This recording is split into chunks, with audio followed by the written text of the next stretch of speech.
We know that people are going to be less healthy, less safe through no choice of our own. What does this mean for your life for the short term here? Yeah, I think in 10, 15 days, this whole thing has just been turned upside down through no fault of my own.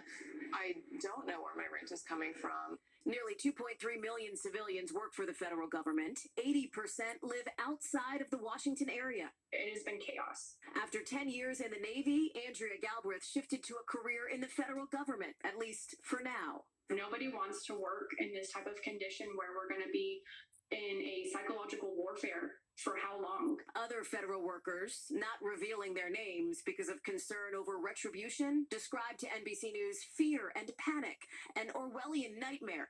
Shelley told us she has concerns about Elon Musk's role in the changes. I did not vote for him, and I have a huge amount of issue with the access that he's getting. Vice President Vance today arguing many Americans did vote for Donald Trump, who promised repeatedly to have Elon Musk root out wasteful spending in our government. And the White House has said a bloated federal bureaucracy has cost American taxpayers hundreds of billions of dollars each year. Dry suggests she understands streamlining, but there has to be, a mechanism by which that occurs that offers basic decency and basic respect to that worker. The political getting personal. Hallie Jackson, NBC News, Washington. Yet another aviation incident today, this one in Seattle, where a taxiing plane struck another jet as the transportation secretary announced big changes following last week's deadly collision in Washington. Tom Costello joins us. Tom, what have you learned?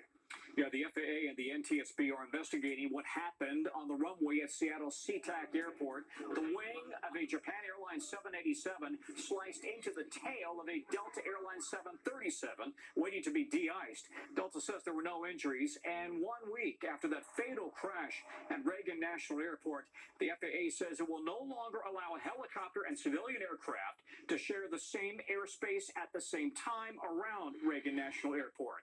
Transportation Secretary Sean Duffy says the number of military helicopters flying around D.C. will have to be reduced.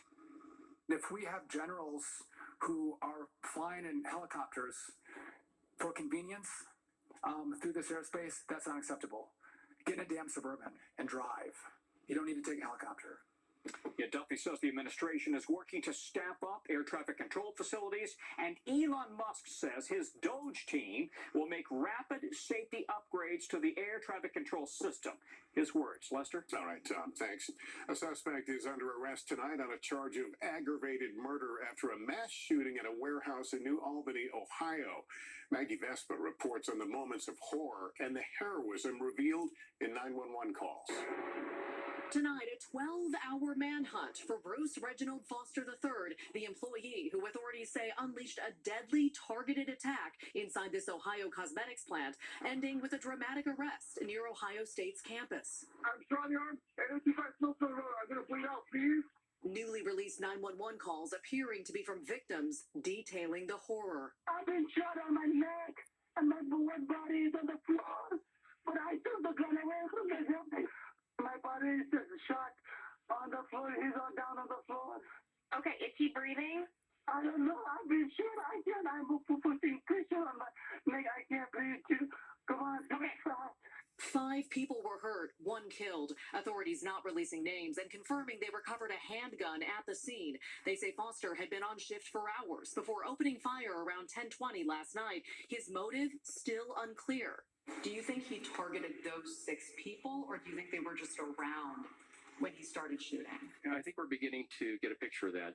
We need to go through and find out, where's his workstation compared to the other people's. Investigators say Foster fled using a rideshare service. The manhunt lasting through the morning. U.S. Marshals and other agencies tracking him down more than 20 miles away at this apartment complex near Ohio State University's campus. Court documents show Foster was arrested on 1 count of aggravated murder, with authorities recommending a $20 million bond. Lester. Maggie Vespa, thank you. In 60 seconds, the bust in that bling